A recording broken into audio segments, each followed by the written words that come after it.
Ang magkakaiba ang buhay na pinagkaloob sa atin. Minsan sa buhay may pinapakilala sa atin at kapag ginawa natin ang tama ay may maaambag tayo na ikagaganda ng landas nila. Ikaw, kabarangay, ano ang gagawin mo kapag may ipinaharap sa iyo na nangangailangan ng iyong pag-intindi?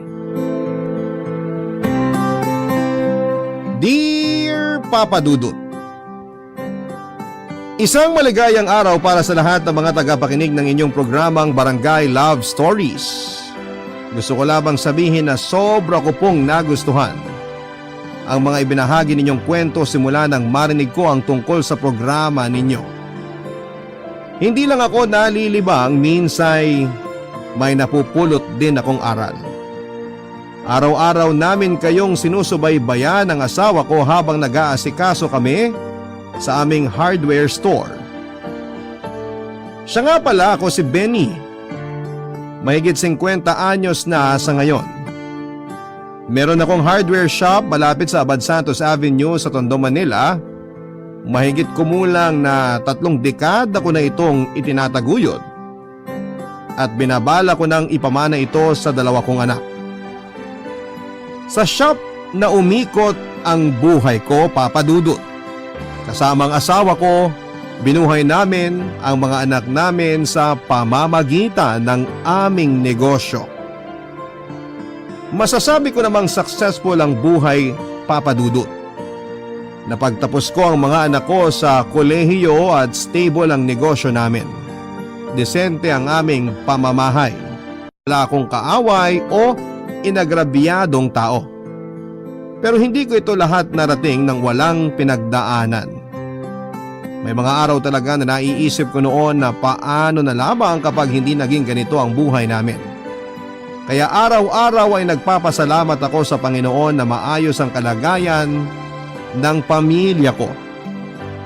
Sa totoo lang, Papa Dudut, ay may nangyari sa amin noon, kaya ganito na lamang kahalaga ang turing ko sa kalagayan ng pamilya ko at sa shop namin. Pakiramdam ko'y hindi kami pinabayaan ng Panginoon at masasabi kong parang binigyan kami ng pangalawang pagkakataon. 15 taong ko na rin kinikimkim ang pangyayaring ito.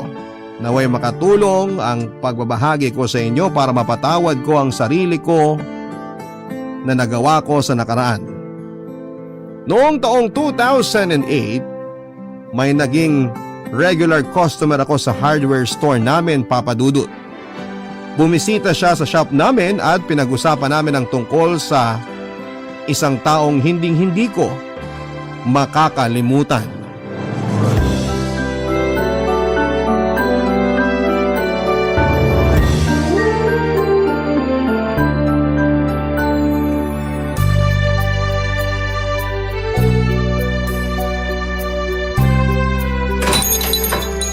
Hi Benny! Sir Carl, welcome po! Welcome! Ano po sa inyo? The usual. May mga kailangan ulit akong bilhin para sa residential unit na ginagawa namin. Kailangan nyo ba ngayon ng fixtures? May bagong klase ako. Tiyak na matutuwa ka. Matibay pero swak sa budget. Maganda pa ang itsura at bagay sa mga design na anumang itatayo nyo. Ganun ba? Patingin nga ako. May mga brochure ka ba ng mga bago mong produkto? Meron sir. Ito po. I-check ko to next time. Sige po. Yung dati kong binibili na lang muna ang kukunin ko. Kailangan ko rin ng plywood at 2x2. Ano pong klase ng plywood? Meron po kaming iba't ibang klase. Gusto niyo pong tignan? Saka na. Nagmamadali kasi ako. Ikaw na bahala kung anong mas magandang klase. Sige po sir. May kailangan pa po kayo? Ito yung listahan ng mga kailangan ko. Pakicheck na lang tapos babayaran ko na lang sa credit card. Aba, marami-rami rin po pala ang bibili niyo ah. Pakiready na lang Benny ha. Pipick upin ko na lang mamaya. May pupuntahan pa kasi ako. Sige po, ako nang bahala rito. Tawagan mo na lang ako sa phone ko kapag ready na siya for pick up. Opo Sir Carl. Sige, mauna na ako. Uy, nako. Hanggang dito ba naman nakakarating to dito? Sino po? Nakikita mo ba yung pulubi na nakatayo dun sa may likod ng sasakyan ko? Saan po? Ah, nakita ko na. Bakit po? Anong meron sa kanya? Siya yung pulubi na araw-araw nagpupunta sa construction site. Talaga? Anong ginagawa niya dun? Namamasura. Marami kasi kaming basura sa site. Lalo na yung mga kahon ng mga ino-order naming materyales. Isama mo pa yung mga boteng pinag-iinuman ng mga trabador namin. Lagi niyang kinakalkal yung basurahan para mga lakal bago kunin ng basurero yung mga basura. Ganun po ba? Dami siguro niyang nahahakot sa basurahan niyo. Marami talaga. Walang humpay yan kung mangalkal mula sa mga karton, plastik, bote at kung ano-ano pa. Hindi lang pala ako may suki. Pati kayo may suki sa site niyo. Kaya nga mukhang paikot-ikot lang pala siya sa lugar na to kung saan na nakakarating. Mukha nga po. O siya sige, maiwan na kita. Babalikan ko na lang yung mga in-order ko mamaya kapag ready na for pick-up. Sige sir, salamat po.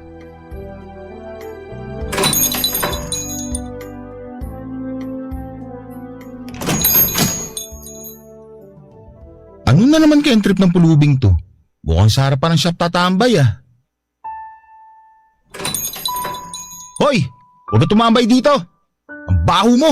Baka umiwas mga customer ko dahil sa'yo. Sige, alis! Di mo ba ako narinig? Sabi ko, umalis ka sa harap ng shop ko. Anong ka dyan? Umalis ka na rito. Kapag di ka umalis, hampasin kita ng 2x2.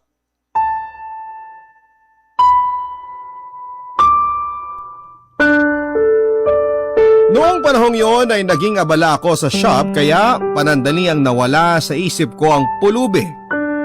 Porsigido akong palaguin ang negosyo ng pamilya namin kaya tuloy-tuloy ang paghanap ko ng mga produktong maibebenta ko, Papa Dudut. Madalas ang pagtawag ko sa mga supplier at ahente ng mga produkto para magtanong, mag-order at mag-follow up sa kanila. Minsan ay ako mismo ang nagpupunta sa mga warehouse para i-check ang mga produkto ng aktwal kaya palagi akong nasa labas. Pinupuntahan ko noon ang mga supplier sa Divisoria at Binondo. Bumibili ng mga maramihan sa kanila at dinadala sa shop ko para maging paninda namin. Madalas ay lumalayo pa ako hanggang sa Bulacan, Cavite at sa iba pang may paggawaan ng materyales para makita ng malapitan ng mga produkto nila.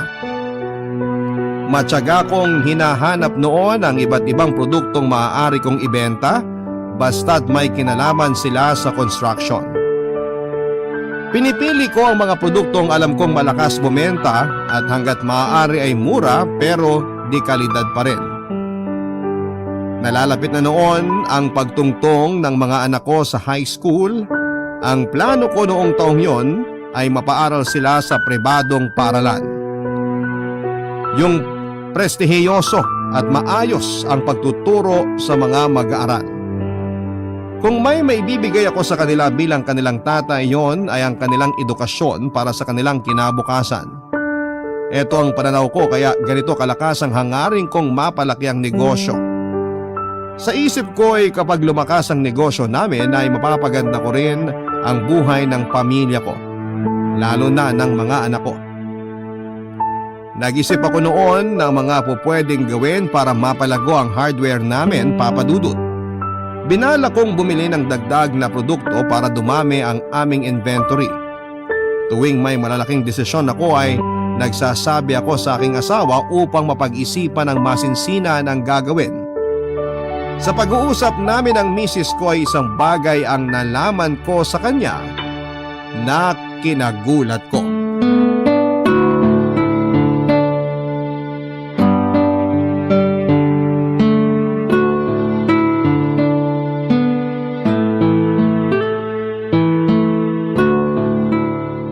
Darling, sa tingin mo, maganda bang ituloy ko yung pagkuha ng mga ilaw na sinasabi ko sa'yo? May kamahalan pero maganda naman. Sa palagay ko okay lang. Wala namang mawawala kung susubukan natin, di ba? Tsaka may tiwala ako sa'yo. Nagdadalawang isip lang kasi ako eh. Paano kung di bumenta? Baka kasi masyado mahal para sa mga customer. Sayang lang ang pera sa pag-angkat kung di naman mabibili. Benny, isipin mo na lang kung maging mabenta yung mga ilaw na sinasabi mo. Eh di mababawi din natin kagad yung puhunan natin. Hindi naman mabubulok yung mga ilaw na yan eh. Hindi tulad ng mga pagkain. Kung hindi man bumenta kagad, maghintay lang tayo. May maghahanap din nun. Sa bagay, may punto ka naman. Lalakasan ko na lang ang loob ko. Susubukan kong ibenta yung mga bagong produkto na nakuha ko. Basta, kahit anong mangyari, ibibigay kong pinaka-best ko para sa pamilya natin. Alam ko naman yon. May tiwala ako sa'yo. Yan nga yung nakita kong ugali mo noon pa, kaya ako na-inlove sa'yo eh. Ang sweet mo talaga. Di na natin kailangan ng dessert. Hindi na raw kailangan ng dessert. Abay kung ganon, sa akin na lang yung natitirang donut sa ref ha? Sige lang. Alam ko naman paborito mo yun. Paubos na nga eh. Ubusin mo na para malinisan yung ref. Magtatapon pa ako ng mga basura mamaya. Ay, siya nga pala. Naalala ko lang tungkol dyan sa pagtatapon ng basura. Bakit? Ano meron? Nung nakaraang mga linggo, nung nagpunta kang Sambales para bumili ng supplies, di ba ako yung nagbabantay sa shop noon? Oo, tapos? Napansin ko kasi na tuwing umaga pagbaba ko para magbukas ng shop, nakakalat yung mga basura natin. Nakataob yung basurahan at nakatiwangwang yung mga basura. Talaga? Mga aso't pusa sigurong gumagawa nun. Pasaway talaga yung mga yun. Yun din ang akala ko nung una. Pero nung minsan, naabutan ko yung dahilan kung bakit palaging nagkalat ang basura natin sa harapan mismo ng shop. Tao ba? Oo, pulubi yata. Pulubi? Mga ngalakal o taong grasa, pulubi, hindi ako sigurado eh. Basta naabutan ko siyang hinahalongkat yung basurahan natin. Naghahanap siya ng mga bote tsaka mga lata. Okay lang sana yun, ang kaso hinahayaan lang niya yung mga kalat. Doble trabaho tuloy, kasi imbis na magbukas na ako ng shop, magwawalis pa ako ng mga kalat sa harap. Anong itsura niya? Siguro mga kasing tangkad mo siya. Sunog na sa araw yung balat niya, kasing itim na nga siya ng kape. Madumi yung katawan, tapos mahaba yung buhok niya. Mukhang malagkit pa nga, tsaka buhagag na hindi sinusuklayan eh. Basta madungis siya. Naalala mo ba kung anong suot niya o kung may bitbit siya? Butas-butas yung damit niya. Kulay puti siguro yun noon pero mukha ng gray sa dumi ngayon. May malaking sako din siya na lalagyan ng mga kalakal niya ba't mo ba natanong? Kilala mo ba siya? Naalala ko lang yung napag-usapan namin ni Sir Carl na pulubi. Palagi raw yung pag-alagala para maghakot ng basura. Baka siya na nga yun. Hindi nga kaya? Gusto ko lang namang malaman mo para hindi ka magulat pag nadatnan mo siya. Usang gala naman. Pati ba naman sa atin manggugulo siya? Sa harap pa talaga mismo ng shop natin. Hayaan mo na nga. High blood ka kagad. Madali lang namang iligpit yung mga kalat. Huwag mo sanayin yun. Nakakaya sa mga makakakita. Ano na lang iisipin ng mga customer kapag nakita nila yung mga kalat? Alam mo rin naman na may klase mga paninda natin. Binabalak na nga natin palakihin yung business natin tapos sisirain lang ng pulubing yun. Linisin na lang natin kaagad.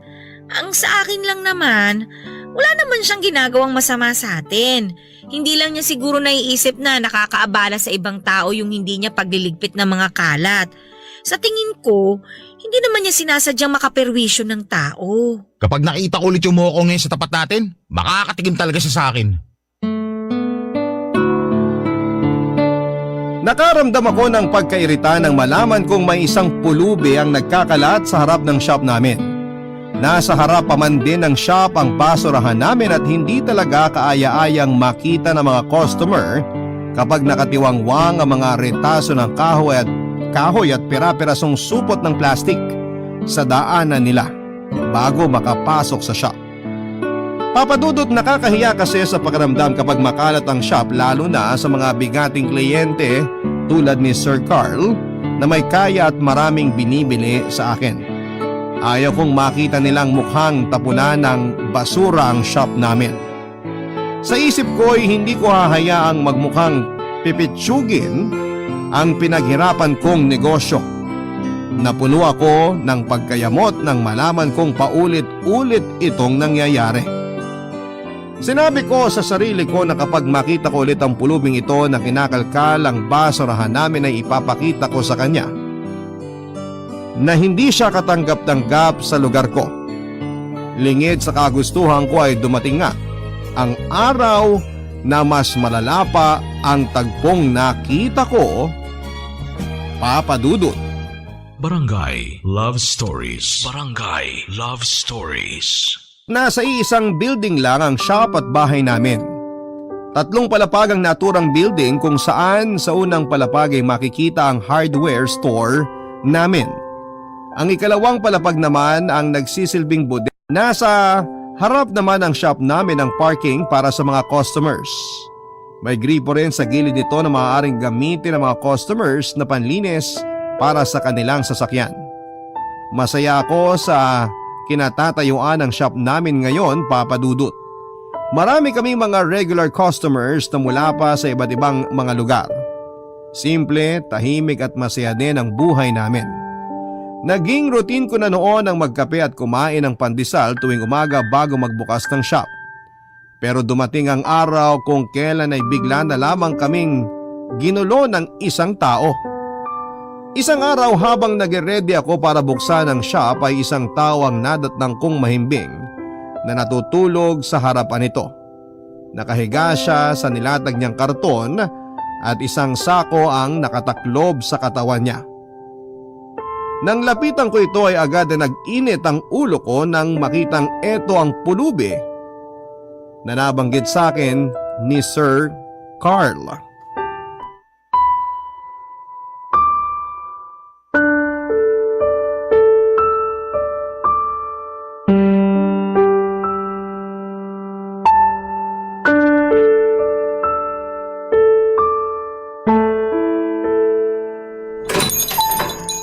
Anak ng toko ah! Ginawa mo ng bahay itong shop ko! Umalis ka dyan! Hoy! Naririnig mo ba ako? Masyado ka na nagpapasarap dito ah! O ba't ayaw mo talagang gumising? Hoy! Gumising ka! Hoy! Sabi ko gumising ka dyan! Walang iya naman oh. Ang himbing ng tulog nito ah. Teka nga, makaharap ka na ipampapalo ko sa'yo. Kapag ikaw hindi ka pa bumangon dyan, kakalampagin ko yung mga lata mo. Ayaw mo talaga gumising? Kapag hindi ka pa umalis dito, tatadyakan na talaga kita dyan. Hoy! Isa! Dalawa! Tatlo! Gumising ka na sabi! Ano? Masarap bang masipa? Mabuti naman at gumising ka na. Masarap bang matulog dito sa harap ng shop ko? Sige, umalis ka na. Baka maabuta ka pa ng sino, nakakaya. Anong pinagsasabi mo dyan? Hindi kita maintindihan ha? Dali mo! Kunin mo na yung mga maruruming gamit mo! Lumayas ka sa tapat ng shop ko! Ano? Hindi ko ba marunong magsalita? Pipi ka ba? Teka, parang luminis yata yung balat mo ah. Hindi ka masyadong magrasa. Aba, may dala-dala ka pang sabon ah. Sandali lang, dito ko ba naliligo? Ginagamit mo ba yung gripo namin?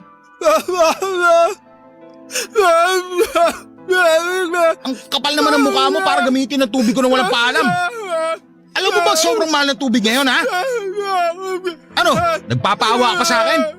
Hindi ako maawa sa'yo. Ikaw ang nagkakalat dito sa shop ko, perwisyo ka. Umalis ka na bago pa mag-iinit ang ulo ko. Ha? Ano ba? Di ka ba marunong magsalita? Hindi kita maintindihan. Magsalita ka nga na maayos. Ba't mo tinuturo yung gripo, ha?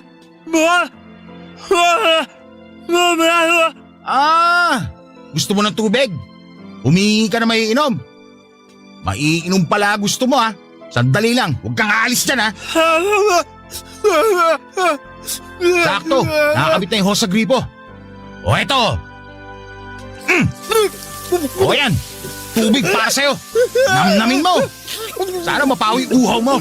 Inurin kita dyan eh. Ano, masarap ba maligo ha? Lululuran talaga kita pag hindi ka umalis dito. Ano? Layas!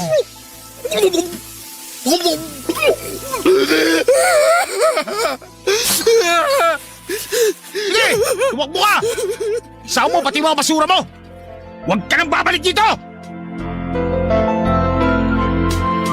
Papadudot na pagtanto ko sa katagalan na ang pulubi na pilit kong pinagsasabihan ay isa palang pipi. Kahit na ano palang pangangatwiran at pagpapaliwanag ang ibigay ko sa kanya ay hindi niya kailanman maiintindihan. Kung may hinayaan man siyang malamang ay tinitikom na lamang niya ang kanyang bibig. kung meron siyang gustong sabihin at kinikimkim ang mga pinagdadaanan niya. Itinanong ko din sa sarili ko kung may inuwian pa ba siya o kung nasaan ang pamilya niya. Maaring naligaw siya at dahil sa kapansanan niya ay hindi na siya nakauwi sa kanila at maaari ring pinabayaan na talaga siya para mamuhay ng mag-isa at mamalimos sa kalsada. Papadudot ng panahong yon ay determinado na talaga akong palaguin ang negosyo ko. Naglakas loob akong maglabas ng puhunan at bumili ng mga mamahalin at mapoporma na lighting fixtures o mga ilaw gaya ng chandelier, accent lights at wall lights. Hindi naman sa pagmamayabang pero alam kong lubos na gumanda ang itsura ng shop ko. Pang sosyal at pangmayaman na mga bagong produkto na binalandra ko sa shop ko. Sino mang mapapadaan sa kalye namin ay masasabing malaki ang ginanda nito kumpara sa mga nakapaligid na gusali. Angat ang pwesto ko. Agaw atensyon ng mga nakadisplay na ilaw na sari-sari ang disenyo. Ipinaayos ko pa ang mga nakadisplay, yung nakikita at nahawakan ng mga kliyente ang mahalagang produkto ng aktwal. May pwesto ang materyales na para sa bubong at may pwesto rin para sa flooring o tiles para sa sahig. May mga sample ng iba't ibang klaseng pintura at ang pagkakaiba sa kulay, kintab at tekstura. Positibo ang pakiramdam ko noon na dahil sa mga ipinundar ko ay mas lalo kaming lalapitan ng mga kliyente. Ang hindi ko na lamang hawak sa aking mga kamay ay ang muling pagsulpot ng pulubi. Namamalagi pa rin siya sa labas ng shop ko na parang isang daga, Papa Dudut. Ang presensya niya ang naging panira sa shop ko ng mga panahong yon, Papa Dudut.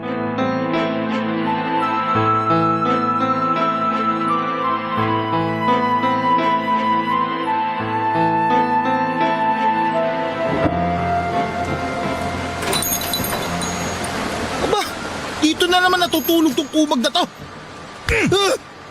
Yan! Di nasipaan na naman. Kapag hindi ka pa gumising dyan, 2 por 2 na ipapalo ko sa'yo. Ano? Dito ka na naman matutulog? Ano akala mo sa harap ng shop ko? Hotel? Ilang beses ko bang sasabihin sa'yo na ayoko nandito ka?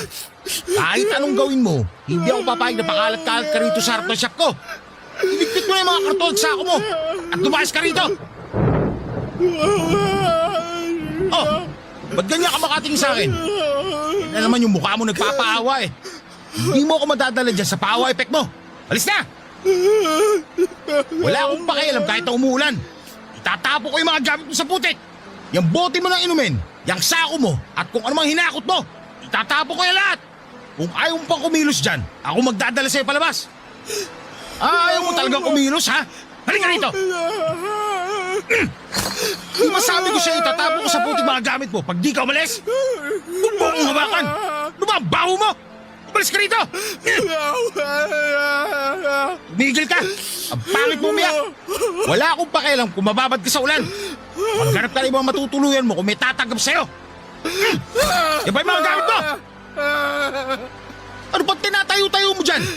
Umalis ka na rito! Ano? Di ka rin? Huwag mo sabing wala kang naririnig. Ayaw mo talaga umalis, ha? Oh, ba't ka lumulunod sa harap ko? Tumayo ka dyan, nakakaya ka. Baka kung sino pa makakita sa'yo. Benny! Ang lakas ng boses mo! Hindi nga ito lugar para sa'yo. Mula sa loob. Hanap buhay namin to. Ano bang ginagawa Lalayuan ako mo? ng mga customer pag nakita ka nila. Benny! Pumasok ka na sa loob. Ako nang bahala dito. Kuya. Oh, hetong payong oh. Pwede bang umalis na kayo rito? Ba't mo binibigyan ng payong yan? Benny naman. Tao rin siya. Sumusobra ka na sa inaasta mo ha. Tigilan mo na siya. Ilang beses ko na kasi pinapalis yan eh. Nakita mo na ngang malakas ang ulan. Hahayaan mo na lang ba siyang maulanan? Hintay na lang nating tumila yung ulan. Nakikisilong lang naman yung tao eh. Ako ba pinalalabas mo mukhang masama ngayon? Para sa atin naman kung ba't ko pinapalis yung kumag na yan eh. Di ikaw na magpalis dyan. Para makita mo kung gaano kahirap palis itong pesteg to. Saan ba kasi nagmumula yung galit mo ha? Wala naman siyang ginagawang masama sa atin. Ayoko lang naman mawala ng customer dahil dyan sa dugyot na yan. Alam mo ba nung nagpunta rito si Sir Carl, kita sa mukha niyang dirindiri siya sa pulubing to? Salot siya sa lipunan natin eh. Baka siya pa maging dahilan ng pagbagsak ng negosyo natin. Nako, Mali bang ginagawa ko para matauhan yung pulubing yan? Hinahayaan ko na nga lang siya minsan eh. Pero habang tumatagal, mas lalo siya namimihasa. Maayos ko siya pinakikiusapang umalis. Hindi siya nakikinig. pumasok ka na muna sa loob ng shop, Benny. Basang-basa ka na rin eh. Magpalit ka na ng damit at baka magkasakit ka pa niyan. Ay, bahala kayo.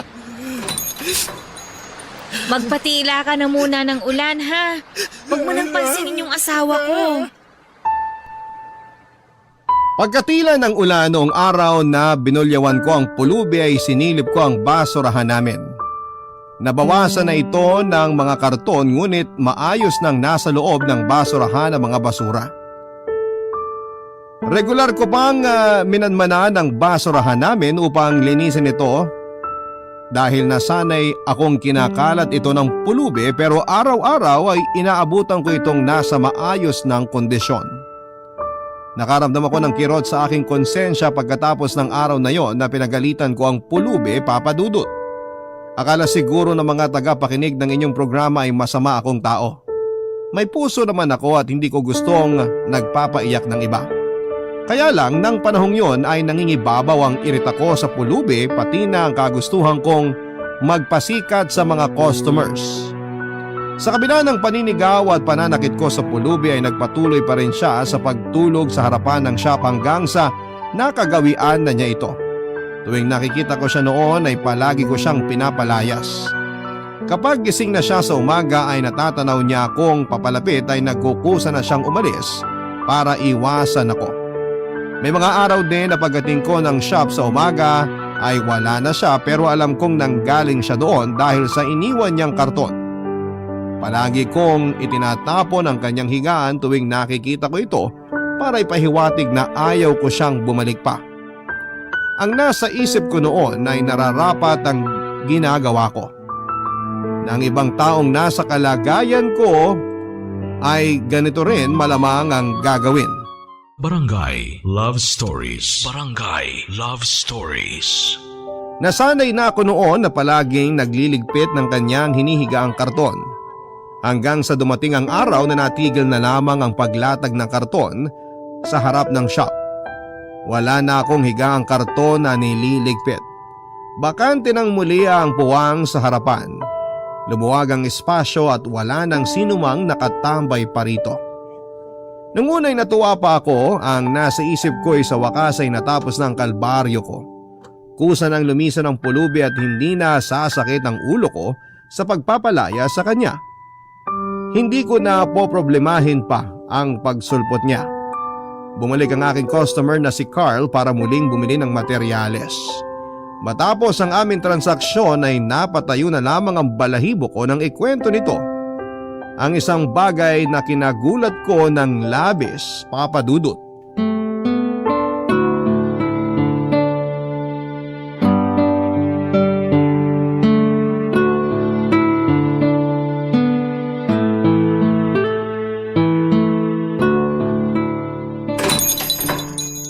Good morning, Benny. Sir Carl, good morning din po. Kamusta na po kayo? Kailan po kayo ulit bumalik Okay lang naman ako. Ganda na ng shop mo Lumaki ang espasyo at marami na rin nakadisplay ng materyales. Maaliwalas din ang mga ilaw na ginamit mo dito sa hardware mo. Opo, di ko po tinipid ang mga pinadagdag ko. Sinigurado ko magiging maayos talaga ang shop. Ngayon lang kasi ulit ako nakadalaw sa'yo kaya ngayon ko lang nakita ang mga pinagawa mo dito. Oo nga po Marami na rin nangyari mula nung huli tayo nagkita. Naku, sinabi mo pa. Ano po sa inyo ngayon, sir? Patapos na ang ginagawa naming residential unit. Gusto kong tingnan ng mga klase ng ceramic tiles na meron ka para mapagpilian ko. Sige po. This way po para sa tiles namin. Nasa kabilang kwarto po. Bago po itong klase ng tiles namin. Maputi pero hindi dumihin. Kung para sa living room naman, may mga magagarbong pattern kami na madaling bagayin sa classic na design sa bahay. Kung ang hanap nyo naman… Sir Carl, ayos lang ba kayo? Oo naman, ayos lang ako. Para matamlay po kayo Pagod lang siguro. Wala rin kasi akong maayos na tulog Parang ang stressed po kayo. Hindi ba dapat masaya kayo kasi patapos na yung project nyo? May pinagdadaanan po ba kayo? Hindi naman sana nangihimasok ako. Pwede po bang malaman kung may nangyari sa inyo? Ay, sa totoo lang, meron nga. Ano pong nangyari, sir? Sa atin na lang to ha. Di kasi talaga namin to pinagkakalat. Di pa nga namin alam kung paano sasabihin sa may-ari ng residential unit yung nangyari. Baka kasi kung anong isipin nila eh. May hindi kasi magandang naganap. Mukhang seryoso po yan ah. Naaalala mo ba yung pulubing sumunod sa akin dito sa hardware mo noon? Yung taong grasa? Opo. Sa katawan at muka. Ginulpi siya, Benny. May saksak din sa bandang tiyan niya. Nakakalat ang dugo sa mga sako ng buhangin namin sa construction site kung saan siya tinapon. Ibig sabihin, pinatay siya? Sino namang gagawa nun? Paano niyo siya nakita? Yung mga trabador namin ang unang nakakita sa kanya. Tinapon yung katawan niya sa likod ng mga sako ng buhangin. Grabe naman yung ginawa sa kanya. Kailan niyo po siya natagpuan? Nasaan po yung bangkay niya? Nung linggo. Sa ngayon, nasa punerarya pa rin yung bangkay niya. Hinihintay nila kung may pamilyang magke-claim sa kanya. Hindi ko maisip na may makakagawa nito sa kanya. Mga walang awa. Baka pinagtripan siya. Nakakatakot na ang mga tao ngayon. Kayang-kaya nilang pumatay nang wala lang. Kaming lahat sa site, puro mga wala sa wisyo na nagtatrabaho dahil sa nangyari. Ay, tuwing gabi, bago ako matulog nai-imagine ko pa rin yung ginawa sa pulubi. Di ko mabura sa isip ko yung itsura niya. Nakaramdam ako ng paninikip sa aking dibdib nung malaman ko ang nangyari sa pulubi. Kahit saang anggulo tignan ay mali ang ginawa sa kanya. Sino man ay magugulantang sa ganitong klase ng balita, Papa Dudut. Naalala ko na may CCTV akong pinakabit sa harap ng shop at napagpasyahan kong silipin ang nilalaman nito sa mga nagdaang linggo.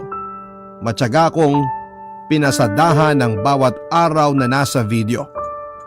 Habang pinapanood ang CCTV ay nadiskubre ko na tuwing gabi kapag nasa kwarto na kami ng misis ko ay bumababa pala ang dalawang anak ko at palihim na binibigyan ng pagkain ng pulubi sa labas ng shop. Sa iba pang video, 2:00 ng madaling araw ay nakita kong nakahilatang pulubi sa may maaninong bahagi ng shop nang biglang may dalawang lalaki ang dahan-dahang lumapit dito. Nakasuot sila ng itim na damit, may tela na nakatakip sa kanilang ilong at bibig.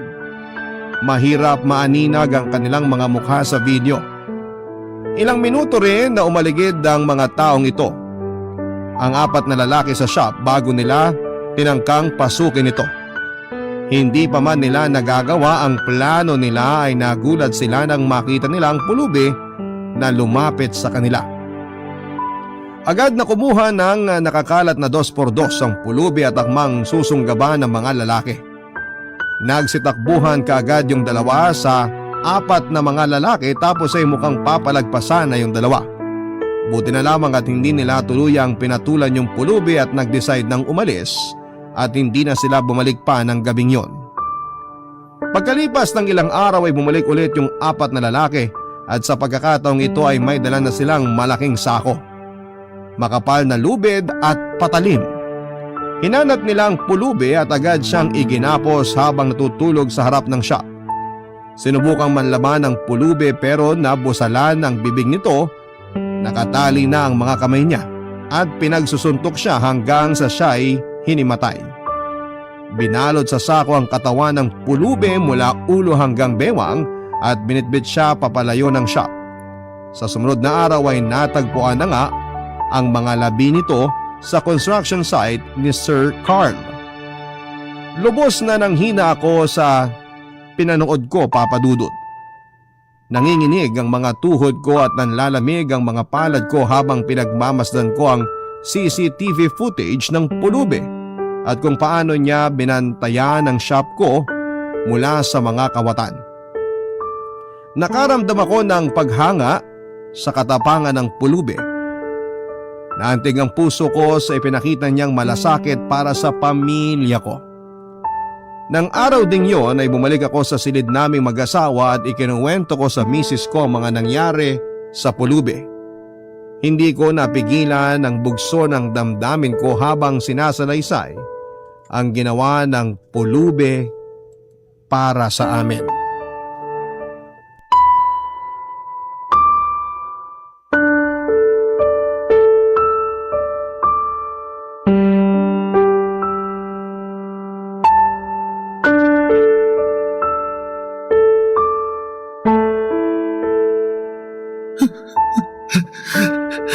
Sige, Benny. Iiyak mo lang yan. Hindi ko akalain. Hindi ko talaga alam. Akala ko makulit lang yung pulubi kaya ayaw niyang umalis. Akala ko peste lang siya sa buhay natin. Wala naman sa ating may gusto na mangyari yun. Naging biktima yung pulubi ng masasamang tao. Wala tayong kasalanan doon. Kung di pa sinabi ni Sir Carl yung nangyari, wala akong kamuang-muwang. Masaya pa ako na hindi ko siya nakikita eh. Pinatay na pala siya. Masama talaga ang ginawa sa kanya ng mga hayop na yon. Hindi rin ako makapaniwala na kaya nilang gawin yun sa isang inosenteng tao. Nasilaw sila sa mga bago nating display na mamahalin. Akala siguro nila makakanakaw sila. Tinangka nila tayong looban, pero napigilan sila nung pulubi. At dahil doon, binawian nila ng buhay yung tao. Sapat bang kapalit yun para sa mananakaw nila? Ang sama-sama ako sa pulubi. Sinigawan ko siya. Kung ano mga pinagsasabi ko sa kanya. Sinaktan ko pa siya. Tinadyakan ko pa. Halos wala akong pinagkaiba sa mga pumatay sa kanya. Huwag mong sabihin yan, Benny. Kilala kita. Mabuti kang tao. Kahit kailan hindi ka makakapanakit ng kapwa sa ganung paraan. Ginawa mo lang noon ang sa tingin mo ikakaayos ng hardware natin. Hindi ko talaga akalain na kung sino pa inalipusta ko, siya pang poprotekta sa atin. Naging kapalit pa yun ang buhay niya. Puro sama lang ng loob ang binigay ko sa kanya. Tapos ito pa ang kabayaran niya sa atin. Siguro nga pwedeng naging mas mahinahon sana ang pagtrato mo dun sa pulubi. Nasaktan na rin ako para sa kanya nitong huli na nakita natin siya. Humahagulgol na siya, tagmamakaawa sa'yo na wag mong ituloy ang pananakit mo sa kanya. Sa totoo lang, lumaki talaga ang ulo ko. Proud ako sa sarili ko na lumalakas ang kita natin sa negosyo. Kaya taas noo ko. Hindi ko namalayan na lumiliit na pala ang tingin ko sa iba na mas mababa sa akin. Yumabang na pala ako. Nakalimutan ko na magpakumbaba. Patawarin mo na ang sarili mo, Benny. Malamang pinatawad ka na rin niya. Kung tutusin, sa lahat ng sama ng loob na binigay ko sa kanya, kayang-kaya niyang hayaan lang yung mga magnanakaw na pasukin ng tindahan natin. Kung nagkataong di siya natutulog sa tapat ng shop, kung kusa na siya lumayo sa atin, malamang nalooban na tayo. Oo nga. Ang masakit pa sa akin, pinili ng pulubi na manatiling matulog sa tapat natin nang hindi ko alam ang tunay na dahilan. Akala ko wala lang siya ibang matuluyan na gusto lang niya sa lugar natin dahil malinis at may tubig sa mapagkukuhanan. Hindi ko man lang namalayan na bumababa pala ang mga anak natin tuwing gabi para pakainin siya. Nagmagandang loob lang sila sa kanya at pinakitaan siya ng kabaitan. Natutunan ng pulubi na mahalin ng mga anak natin. Napasaya nila yung pulubi kahit sandali. Ang babait ng mga anak natin. Sana nagsabi sila sa akin na pinapakain nila yung pulubi. Kanino pa ba naman sila nagmana ng kabutihan ng loob? Diba? Siyempre sa tatay nila. Siguro konting hinay lang sa negosyo. Yang pagiging mainitin ng ulo mo, nanggagaling yan sa stress mo sa hardware. Masyado ka na kasing nasusubsob sa trabaho at nakakalimutan mo ng bigyan ng oras sa mga bata. Namimiss ka na nga ng mga anak natin, Benny. Salamat, darling. Pinapalakas mo loob ko palagi. Ako na pala magsasabi sa kanila tungkol sa pulubi. Hindi pa nila alam na wala na siya eh. Wala na silang aabutan na makakain tuwing malalim na ang gabi. Dapat lang nilang malaman ang nangyari sa kanya. Papadudot nagpunta kaming mag-asawa sa punerarya para hanapin ang pulubi. Hindi raw nila matunton ang pamilya nito. Nang mga oras na yon ay gusto kong magbigay pugay sa pulubi at magpakita ng respeto sa naging buhay niya. Nagkusa akong sabihin sa mga nasa punerarya na aakuin ko na ang pagpapalibing sa pulubi. Sa huli ay pinalibing ko ang katawan ng pulubi sa pampublikong sementeryo. Pagkatapos nga ng insidente ay nagtungo ako sa mga pulis para ibigay ang CCTV footage sa kanila. Nagbabaka sakali ako makatulong ito para mahanap nila ang dalawang salarin upang maiwasang maulit ang ganitong insidente sa tindahan at pinataasan ko na kagad ng bakod na nakapaligid sa building para siguraduhin hindi maaakyat ng sino mang magtangka ng hindi maganda. Pinagawan ko pa ng bakal na gate ang pintuan ng tindahan namin para mahirap pasukin ng kung sino-sino. Hindi na natatanaw ang loob ng shop kapag sarado ang tindahan. Hindi tulad ng dati na nakikita ang mga kagamitan sa loob dahil pinagyayabang ko ang mga paninda ko. Papadudot, ang pulubi ay parang hangin na sumulpot at nawala lang ng ganong kabilis. Tuwing pagsabit ng may naging palayaw din siya na ibinigay sa kanya ng mga anak ko na siyang pinalagay namin sa kanyang lapida. Paumanhin na hindi ko maibabahagi sa inyo ito dahil gusto ng mga anak ko na sa amin na lamang yung pangalan na ibinigay namin sa kanya. Napagtanto ko na hindi nagsabi sa akin ang mga anak ko na pinapakain nila ang pulubi noon dahil malayo ang loob nila sa akin. Mula noong insidente tungkol sa pulubi ay sinikap kong bigyan ng oras sa mga anak ko. Ipinaramdam ko sa kanila na proud ako sa kanila lalo na sa kabutihan ng loob nila. Malaki din ang pinagbago ko mula sa insidenteng yon. Pinili ko ring gumawa ng kabutihan sa kapwa. Mula noon ay hindi ko na kinakalimutan na tumulong sa aming simbahan tuwing may feeding hirapan sa kanilang buhay. Sa kasalukuyan, ang pamilya lang namin ang nakakaalam tungkol sa pulubi at sa ginawa niya para sa amin. Matagal kong hindi kinikwento sa ibang nakakakilala sa akin dahil alam kong may kasalanan ako sa mga nangyari. Papadudod, sa paglipas ng maraming taon ay hindi ko pa rin masabing lubos ko nang napatawad ang sarili ko, pero dahil sa pamilya ko ay natutunan kong tanggapin ang mga nangyari. Ang nangyaring ito ay naging daan para mas mapalapit ako sa mga anak ko. Kaya may kapayapaan na sa puso ko. Sana'y magsilbing aral sa ibang tao ang pinagdaanan ko. Maraming salamat po sa pagbabahagi ng aking kwento sa inyong programa. Ang inyong forever kapuso at kabarangay, Benny. Nagustuhan ng iyong napakinggan? Ituloy yan via live stream sa www.gmanetwork.com/radio.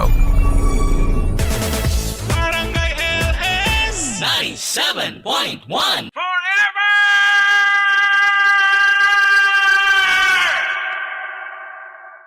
Love Stories.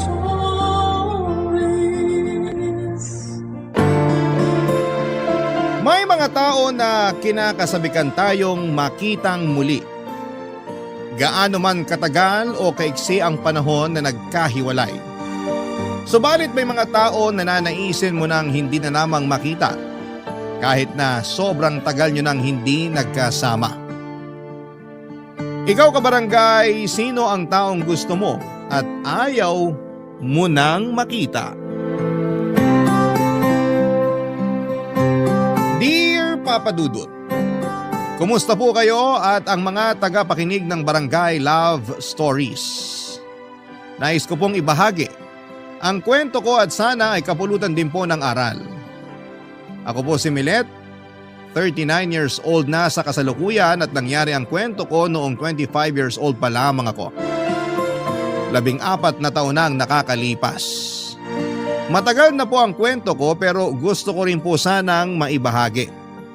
Noong pong panahon na yon ay mahilig po akong mag-buy and sell. Kahit maliit po ang kikitain ko ay tinutuloy ko pa rin dahil gusto ko naman po talagang gawin yon. Hilig ko na rin po kasi. Para sa akin ay tiyaga lang at lalaki din ang negosyo ko at balang araw ay kikita din ng malaki. May nanligaw po sa akin noong 23 years old ako. Siya po si Homer. Empleyado naman po siya ng isang malaking kumpanya noong panahon na yon. Mabait po si Homer kaya nahulog din ang loob ko sa kanya at naging magkarelasyon kami. Makalipas naman ang isang taon ay nagpakasal kaming dalawa. Noong po nanligaw siya sa akin ay inisip ko na hindi pa ako handa. Pero doon po talaga nauwi ang lahat, Papa Dudut. Naging maganda naman po ang relasyon namin. Masaya kami at walang oras na sinayang para maiparamdam namin sa isa't isa ang pagmamahal namin. Pero hayaan niyo munang simulan ko ang lahat sa pagkakakilala namin para mas makilala niyo pa kami ni Homer. Nagawi po ako sa opisina nila dahil sa imbitasyon ng isang katrabaho niya. Dahil nga po sa negosyo kong buy and sell at doon na kami unang nagkakilala. Hindi ko pa kabisadong opisina nila kaya medyo kinakapa ko pa kung saan ang kinakaroonan ng pakay kong tao nang bigla kong lapitan ni Homer, Papa Dudut.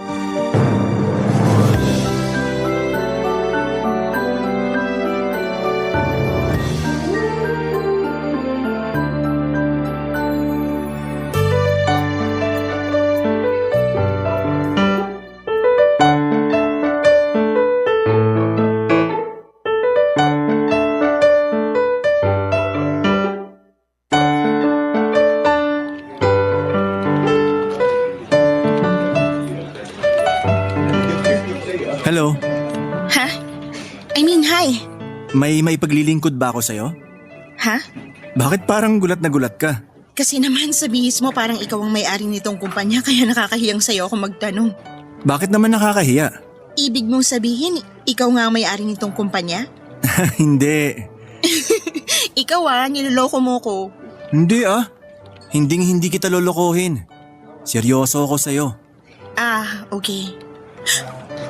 Teka, ano? Anong sabi mo? Sabi ko anong maipaglilingkod ko sa'yo. Hinahanap ko kasi si Mr. De La Paz. Nasa meeting pa siya. Ganun ba? Okay lang, maaga lang talaga ako dumating sa usapan namin. Mabuti pa doon na muna tayo sa kantin. Magkape tayo. Nako, mura lang ba mga tinda dito? Kasi ang laki ng opisina parang mamahalin ng mga tinda sa kantin. Mura lang, tsaka sagot ko naman eh. Ano? Wag na, nakakahiya. Ayos lang. Total magkakape din naman ako. Hindi pa nga tayo magkakilala, ililibre mo na ako. Ay, oo nga pala. Sorry, nawala sa isip ko. Kasi naman, na-mesmerize ako sa ganda mo eh. Palabiro ka pala talaga. Nako, totoo no? By the way, ako si Homer. Ako naman si Milet. O ayan, magkakilala na tayo. Kaya pwede na kitang ilibre. Ikaw talaga, sige na nga. Baka isipin mo suplada ako pag tumanggi ako eh. Yan! Tara na! Saan ba?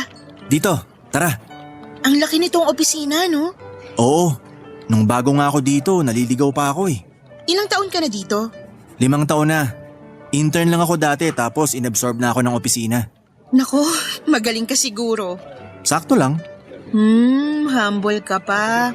Teka nga pala, ano bang kailangan mo kay Mr. De La Paz? Baka magalit yun pag nakitang magkasama tayo. Nako, bakit naman siya magagalit? Hindi ba siya nanliligaw sa'yo? Si Mr. De La Paz? Hindi customer ko siya. May binibenta kasi akong alahas. Okay.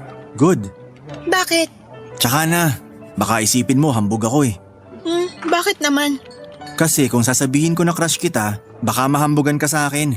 Kaya itatago ko na lang muna. Sinabi mo na eh. Nasabi ko ba? Oo no, nakakainis ka. So anong sagot? Sagot? Sa tanong ko, Wala ka namang tinatanong kung pwede ba akong manligaw? Ikaw pala biro ka talaga. Seryoso nga, Grabe, ang bilis naman. manliligaw pa lang naman eh. Nako, mas mabuting kilalanin na muna natin ang isa't isa. Malay mo ba kung masama ang ugali ko? Mukhang hindi naman. Paano ka naman nakakasiguro? Ramdam ko. Gaya ng tindi ng nararamdaman ko sa'yo. Ayan, dinadaan mo na naman ako sa bilis Huwag ka mapipikon ha. Handa ako maghintay. Basta papayagan mo lang ako na manligaw. Paano kung may asawa na ako? Ha? May asawa ka na? Wala.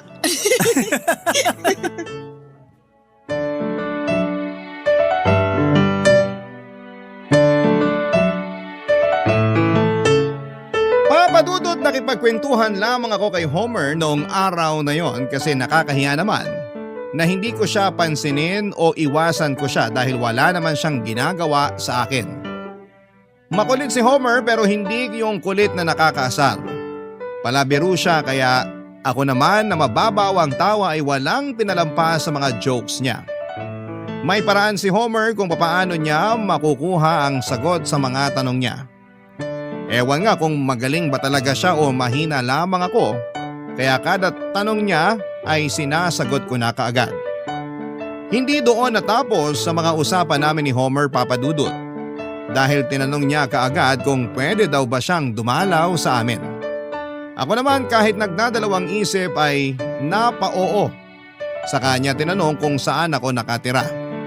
Late ko na naisip na naisahan niya ako kasi dapat tinanong niya muna kung saan ako nakatira bago siya nagtanong kung pwede ba siyang dumalaw. Pero hinayaan ko na lamang kasi masigasig talaga si Homer. Habang tumatagal ay mas nararamdaman ko naman na totoo siyang tao. Hindi siya manloloko dahil lahat ng sinabi niya ay tinupad niya, Papa Dudut. Masaya ako sa tuwing kasama ko siya. Ilang buwan din ang lumipas at walang nagbago kay Homer. Hanggang isang araw, nangyayain niya akong lumabas, Papa Dudut.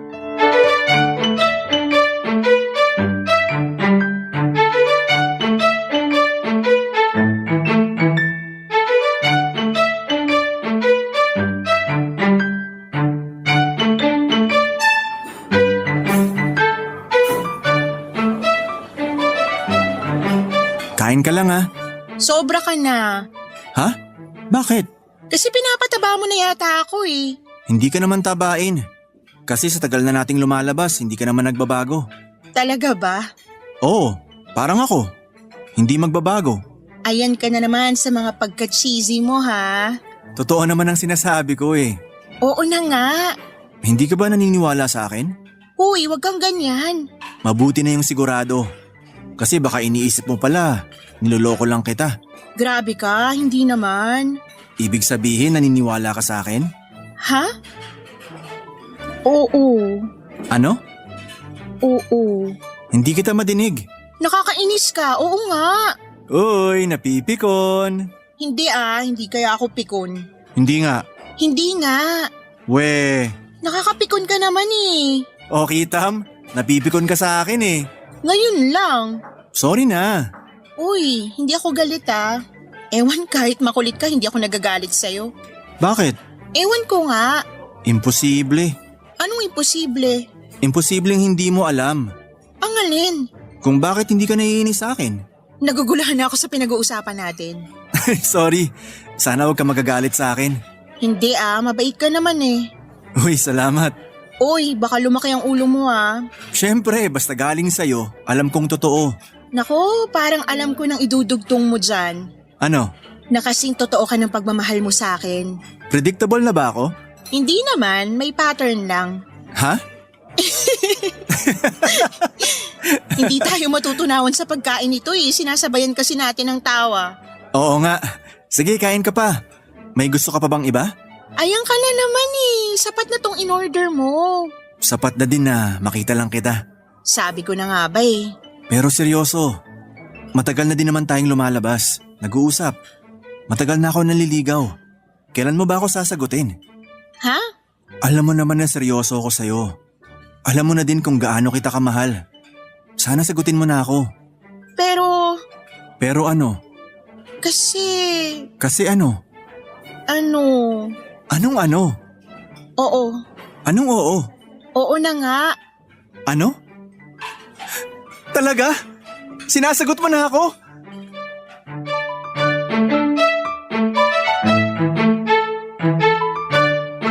Papa Dudut, nahiya ako bigla kasi napasigaw si Homer nang sagutin ko siya. Pero sa totoo lang, sa loob-loob ko ay pareho lang kami ng nararamdaman. Masayang masaya din ako nang sagutin ko siya. Mahal ko na talaga si Homer at wala akong duda doon. Matapos ang araw na yon, kung dati ay magkasabay lamang kaming maglakad. Nang mga sumunod na pagkikita namin, ay hinahawakan na niya ang kamay ko habang naglalakad. Hindi na ako naiilang kasi sinagot ko na naman siya, Papa Dudut. Pero matapos ko siyang sagutin ay umakyat na ang level ng mga tanong ni Homer. Sa totoo lang ay hindi na nga tanong kundi pagyayaya na. Gusto na ni Homer na magpakasal kami. Gusto na niya na magsama na kami, Papa Dudut. Sa pagkakataon na yon, kahit na sobrang mahal na mahal ko na siya, ay sinabihan ko siya na pag-isipan ng mabuti ang bagay na yon at huwag kaming magpadalos-dalos. Medyo nalungkot siya pero hindi naman siya nagalit. Masaya pa din kami noong buong araw na yon. Nakapamasyal, nakakain at nakapagkwentuhan. Pero hindi ko akalain noong gabi na yon ay may iba palang iniisip si Homer. Hindi ko napansin pero ipinasok pala niya ang kotse niya sa loob ng isang motel. Nasa loob na kami ng motel nang mapansin ko. Una ay nagulat ako. Natakot at saka nakaramdam ng galit. Papadudot na sampal ko si Homer at saka ako dali-daling lumabas ng kotse niya at naglakad papalabas sa lugar na yon. Papadudot. Barangay Love Stories. Barangay Love Stories. Hindi ko akalain na ipapasok niya ako sa lugar na yon nang hindi man lamang ako tinatanong. Papadudot, kahit mahal na mahal ko siya ay nakakagalit na parang wala siyang respeto sa akin. Hindi porke sinagot ko siya ay kasama na yon sa pag-oo ko sa kanya, papadudot. Siguro sobrang nagulat din siya sa sampal ko kasi noong lumabas ako ay ang tagal niya bago humabol sa akin. Siguro napahiya din siya sa ginawa niya. Papadudot, nagmakaawa si Homer noon at humingi ng tawad. Hindi ako kumikibo at wala naman akong ginagawa o sinasabi pero siguro sobrang guilty niya ay napaiyak siya habang humihingi ng tawad. Ramdam ko ang pagiging sincero niya sa paghingi ng tawad kaya dahil na rin siguro sa pagmamahal ko sa kanya ay pinatawad ko siya, papadudot. Bumalik kami sa kotse at umalis sa lugar na yon. Hindi pa din tumigil si Homer sa paghingi ng tawad at nagmamakaawa na huwag akong magalit sa kanya. Para matapos na ay sinabi ko ang laman ng dibdib ko. Sinabi ko ang galit ko at saka ko sinundan ang pagsasabi na hindi namin dapat gawin ang bagay na yon hanggang sa hindi kami nakakasal. Sumang-ayon naman si Homer habang humihingi pa rin ng tawad sa akin, papadudot.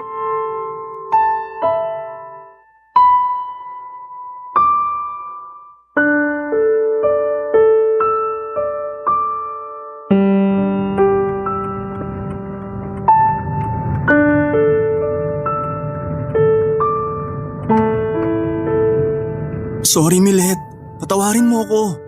Mahal na mahal kita. Ano bang pumasok sa utak mo? Hindi ko alam, patawarin mo ako. Nawawalan ka na ba ng respeto sa akin? Hindi mangyayari yun. Naisip mo ba na mangyayari to nung inisip mong ipasok ako sa lugar na yon? Hindi ako nag-iisip. Patawad. Nag-uusap naman tayo. Mas maiintindihan ko pa kung tinanong mo eh. Kaso yung basta mo na lang ako dinala doon? Hindi na mauulit. Hindi na talaga. Kasi kung uulitin mo pa ang ganon, siguro maglayo na lang tayo. Wag naman Milet. Kakalimutan ko ang gabing to ah. Buburahin ko siya sa isip ko. Salamat Milet. Pero kung maulit ito, kung may magawa ka pang tulad nito, magkalimutan na tayo. Pinapangako ko, hindi na mauulit kahit kailan. Sinabihan na kita na hindi natin pwedeng gawin ang mga bagay na yun hanggang hindi tayo kasal. Oo, Ano bang mga plano mo? Sabihin mo na para alam ko kung saan ako lulugar. hindi na kita pipilitin sa mga ayaw mo. Hihintayin ko na lang kung anong desisyon mo. Nakakausap mo naman ako kaya sabihin mo na lang ang mga nasa isip mo para mapag-usapan natin. Mas maganda yung nag-uusap kaysa naghuhulaan. Oo, O bakit ang tipid mo magsalita? nahihiya ako sa ginawa ko. Madali lang kalimutan ng pagkakamali basta wag nang uulitin. Hindi na talaga. Kung ganyan ka magsalita, mas maaalala ko pa yung pangit na nangyari eh. Anong gagawin ko? Nakahingi ka na ng tawad. Nangako ka nang hindi na uulitin yon kaya ibalik mo na yung dating ikaw para mawala na yung tensyon na nangyari. Hindi ko alam kung paano bumawi. Ako na nga nagsasabi, kalimutan mo na at wag nang ulitin kaya bumalik na tayo sa dati. Oo, Anong oo? salamat. Hindi yan ang gusto kong marinig. Yung palabirong ikaw ang gusto kong makausap ngayon. Mahal kita, Milet. Yan ang biro mo? Hindi biro yun. Gusto ko lang sabihin. Alam ko naman na mahal mo ko kaya bumalik ka na sa dati. Sige, pero pwede ba maya-maya na lang? Sige, naiintindihan kita. Salamat, Milet. Salamat sa lahat. Salamat din. Ha? Saan? Salamat at hindi mo pinilit ang gusto mo. Salamat at naintindihan mo ko. Oo. Nawala lang ako sa sarili ko. May gagawin ka ba bukas? Wala. Punta tayo ng simbahan. Anong ibig mong sabihin? Anong ibig kong sabihin? Anong gagawin natin sa simbahan? Magsuswimming. Ha? Natural magsisimba kasi linggo bukas. Akala ko. Ano naman yung akala mo? Wala. Sabihin mo na kasi baka yan na ang dahilan ng ikakagalit ko. Kasi Ano? akala ko magpapakasal na tayo eh. Ano?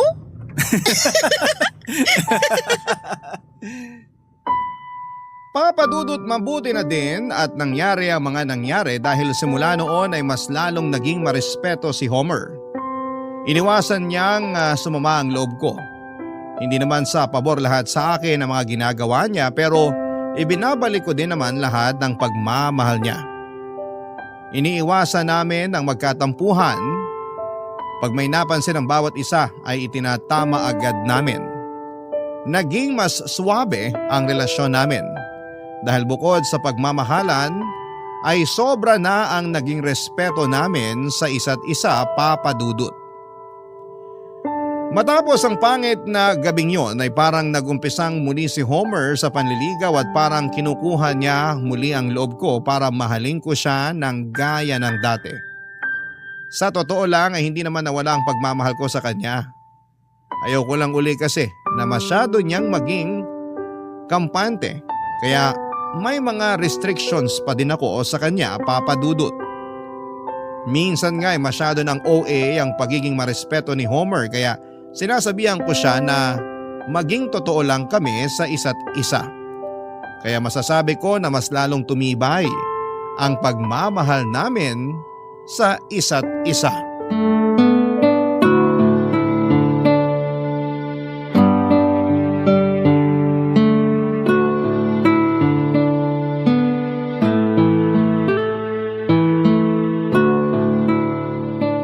Okay ka na ba?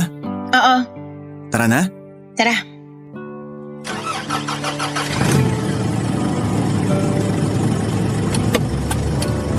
Uwi na ba agad tayo? Oo, Ayaw mo ba munang kumain? may niluto ako sa bahay. Doon na tayo kumain. Ayaw mong dumaan muna sa bake shop? May ginawa akong kakanin sa bahay. Tsaka na tayo mag-cake. Sige. Pero teka, may gusto ka bang bilhin sa bake shop? Tara, daan na tayo. Wala naman. Akala ko lang may gusto ka eh. Sure ka? Oo. Niluto kong paborito mo. Seafood pasta? Oo. Alam mo gumawa nun? Syempre inaral ko. Para sa akin? Hindi, para sa kapitbahay. Ha? Syempre para sa'yo. Inaral ko lahat ng paborito mo. Pero hindi ko naman sabay-sabay lulutuin. Wow! Nakaka-excite naman yan. Unang beses ko palang gumawa nun. Sana tama ang lasa. Kahit ano pang lasa nun, basta luto mo. Ay, wag ganun. Pag hindi masarap sabihin mo para ma-improve ko ang sarili ko. Yes, ma'am. Gusto ko, alam ko lutuin ang lahat ng paborito mo para pag gusto mo kumain, hindi na natin kailangan pa lumabas. Kung sa bagay, maganda yan. Sa tinagal-tagal ba naman nating lumalabas, alam ko na lahat ng paborito mong pagkain. Kailangan ko din palang aralin ng mga paborito mo. Hoy, hindi ganun yun ah. Walang gantihan dito, hindi porke alam kong gawin at iluto ang mga paborito mo dapat ganun ka na din. Hindi ba dapat ganun sa pagmamahalan? Dapat walang lihiman. Ayan, lumalalim ka na naman. Ikaw talaga. Kaya mahal na mahal kita eh. Mahal din kita. Alam ko. Oy, yung mga mata mo sa kalsada. Sorry. Ikaw kasi. Bakit ako? Ang ganda mo kasi, kaya napapatingin ako sa'yo. Tumigil ka nga, ayan ka na naman. Teka nga, hindi pala kita inuobliga na aralin ang mga paborito kong pagkain ha? Mabuti na yung alam ko lahat para sa pagdating ng panahon. Ano naman yung panahon na yan? Pagkasal na tayo. Oo nga no, Siyempre, gusto kong mapagsilbihan naman kita. huwag mo akong pagsilbihan. Ako dapat na nagsisilbi sa'yo. Siyempre, mas magiging madalas ako dapat sa bahay para paglutuan ka. Well, masaya yun. Konting panahon na lang naman ang hihintayin natin. Konting panahon? Oo, konting panahon na lang, baka kasal na tayo. Oo nga no. Teka, Ano bang sinasabi mo? Tama ba ang pagkakaintindi ko? Bakit? Ano bang pagkakaintindi mo? Na magpapakasal na tayo? Handa ka na ba? Handa na! Handang-handa! O edi magpakasal na tayo. Talaga? Oo nga. Woohoo! Uy, nagmamaneho ka. Ay, sorry! Papadudot matagal na rin naman ang relasyon namin kaya ako na din mismo ang nagsabi kay Homer na magpakasal na kami.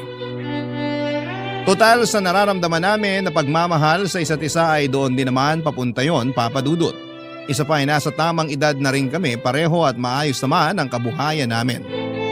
May trabaho siya at may negosyo ako. Kaya handa na kami. Nangyari na nga ang kasalan, hindi ganon kagarbo pero siniguro namin na masaya at memorable. Nandun lahat ng mga mahal namin sa buhay, mga kamag-anak at kaibigan.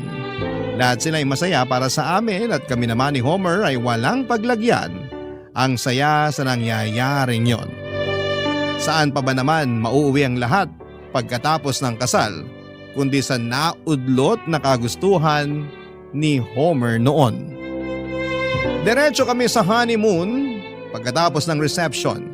Kasal na kami kaya yun na ang katuparan ng pangako ko kay Homer. Naganap na nga po ang lahat ng gabing yon. Papadudot. Barangay Love Stories. Barangay Love Stories. Papadudot gaya ng sinabi ko ay walang paglagyan ang saya naming dalawa ni Homer. Gaya ng sinabi ko ay palagi ko siyang ipinagluluto ng mga paborito niyang kainin. Marami din akong iba pang mga inaral para naman hindi magsawa si Homer dahil hindi pa ulit-ulit ang luto ko.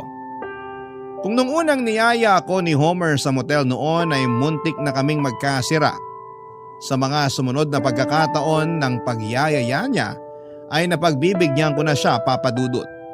Napag-usapan naman din namin na kapag pagod kami ay hindi namin pipilitin ang isa't isa. Laging kinukwento ni Homer na sana ang unang anak namin ay lalaki. Pero kung babae man daw ay ayos naman din sa kanya. Pero hiling niya na lalaki muna sana. Lagi niya din sinasabi na kahit hanggang 3 o 4 na anak daw ang magkaroon kami. Pero ako pa rin daw ang magdedesisyon. Lumipas nga ang mahigit 6 na buwan na nagsisiping kami ay parang hindi pa rin ako nabubuntis. Nagtataka ako pero mas nagtataka si Homer. Tinanong pa niya kung umiinom ako ng contraceptive. Sinabi ko naman ay hindi, Papadudot.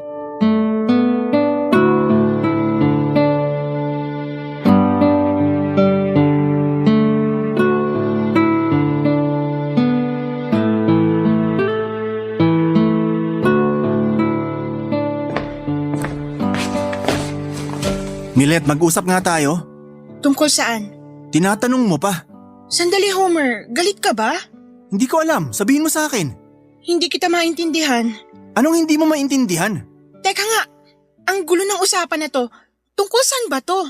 Tungkol sa'yo. Ano? Ano bang ginagawa mo? Ano ba, Homer? Huwag mo nga akong lituhin. Ano bang sinasabi mo? Sige, wala akong sasabihin. Ikaw, may sasabihin ka ba? Sasabihin ano? Please naman, Milet, umamin ka na. Ano bang aaminin ko? Sabi mo dati walang lihiman. Wala nga akong nililihim sa'yo. Akala ko mahal mo ako. Mahal kita. Sinusumpa ko yan. Bakit mo pinipigilan ang gusto ko? Wala akong pinipigilan. Kung maaari nga lang lahat ng sabihin mo, oo na lang ako. Kaso minsan kailangan humindi eh. Ayun, Ano? Anong ayun? kaya pala ayaw mo kong pagbigyan. Homer naman, seryoso ka ba o kinukulit mo na naman ako? Mukha ba ako nagbibiro? Diretsuhin mo na ako. Bakit hindi ka pa nagbubuntis? Ha? Anong ha? Bakit? Hindi ko din alam, Homer. Anong hindi mo alam? Hindi. Niloloko mo ba ako? Hindi. Pwede ba yun? Pwede bang hindi mo alam katawan mo yan? Hindi ko nga alam. Umiinom ka nga ng pangontra. Hindi nga. Anong iniinom mo? Pampalaglag? Homer, ano ba yung sinasabi mo? Umiinom ka ng pampalaglag? Tigilan mo na yan. Sagutin mo tanong ko. Hindi ko gagawin yun. Pwes anong ginagawa mo? Wala akong ginagawa. Mahigit 6 na buwan. 7 buwan na halos. Hindi ka ba nagbubuntis? Anong ginagawa mo? Wala akong ginagawa. Bakit hindi ka ba buntis? Ewan ko. Akala ko ba handa ka na?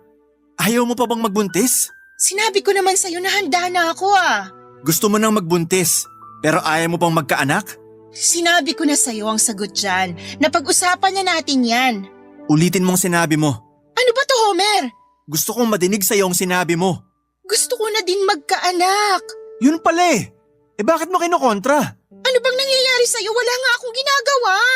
Sige, pagbibigyan kita. Kung ano man yung ginagawa mo, tigilan mo na. Gusto ko na magkaanak. Ako din naman. Tigilan mo na yung panloloko mo. Hindi kita niloloko. Kung ganon, tara. Sumama ka sa akin. Saan tayo pupunta? Basta sumama ka. Tara na. Papadudot yun ang araw na hindi ko makakalimutan. Isinama ako ni Homer sa doktor. Pilit niya akong ipina-check up para malaman niya kung may ginagawa akong pagpipigil sa pagbubuntis. Pero ibang naging resulta na ikinagulat namin pareho. Hindi daw ako magkakaanak dahil wala akong kakayahang magbuntis.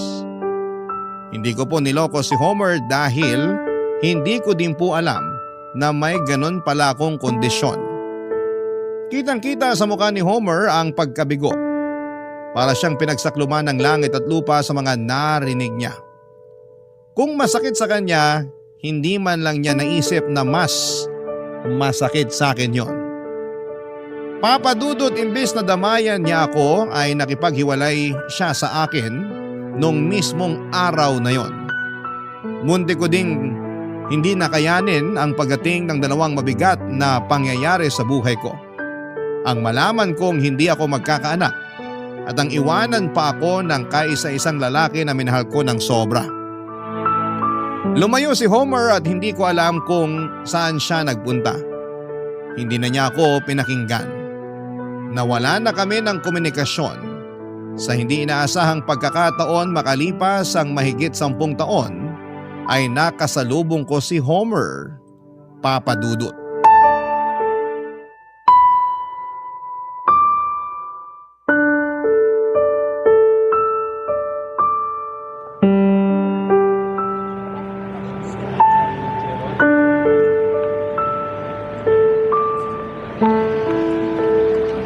Milet?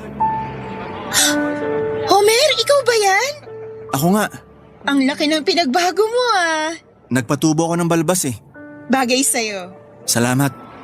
Ikaw naman, wala kang pinagbago. Compliment ba yan? Oo naman. Binibiro lang kita. Salamat. Kamusta ka? Eto, ayos naman. Napalago ko na din yung negosyo ko. Sinong kasama mo? Nasa loob pa ng mall. Hinihintay ko nga siya rito May asawa ka na?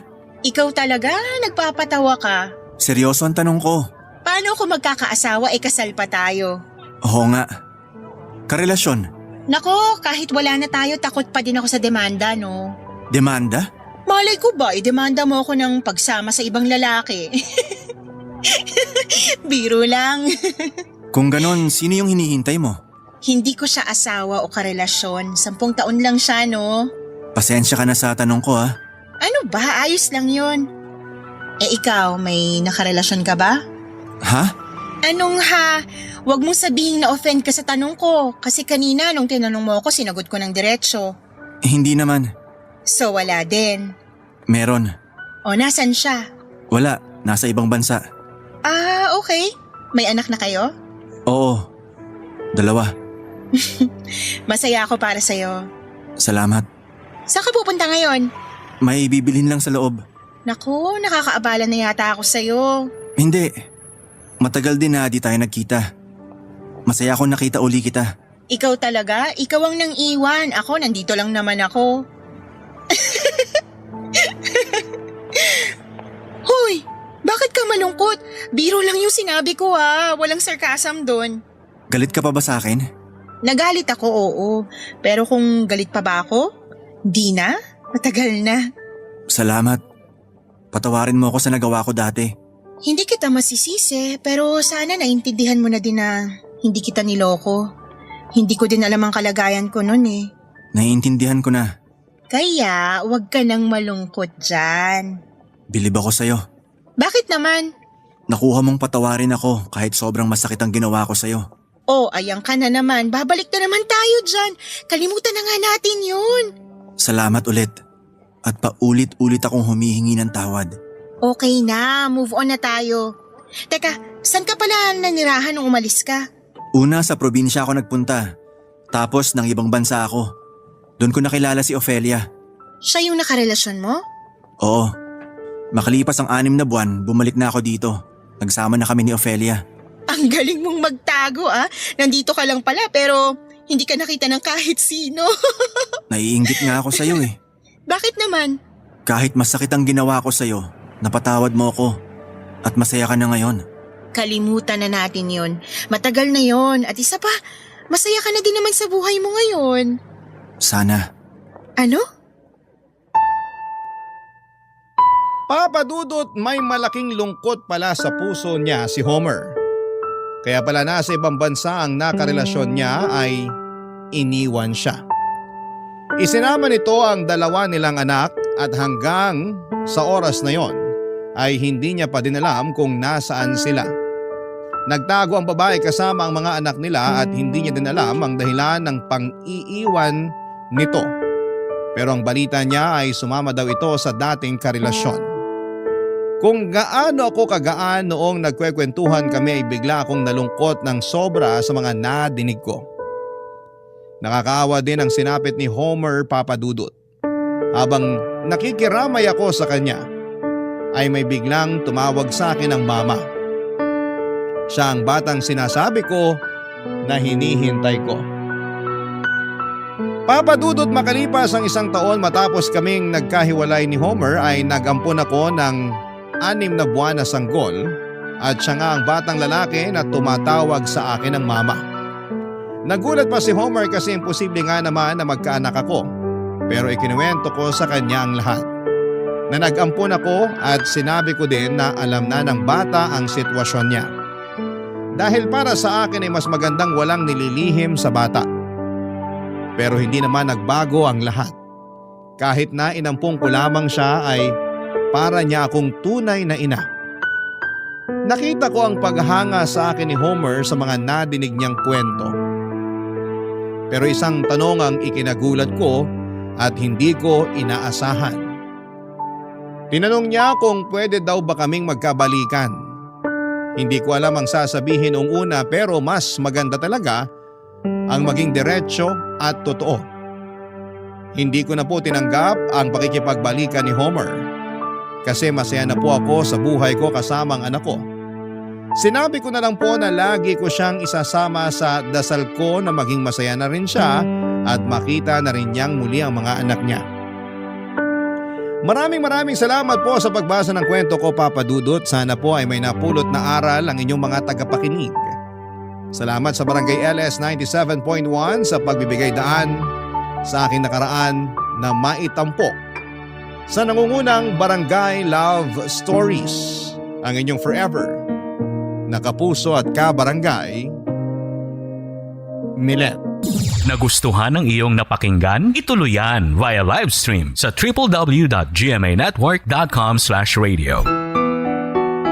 Barangay LS. In Mega Manila, 97.1. Forever.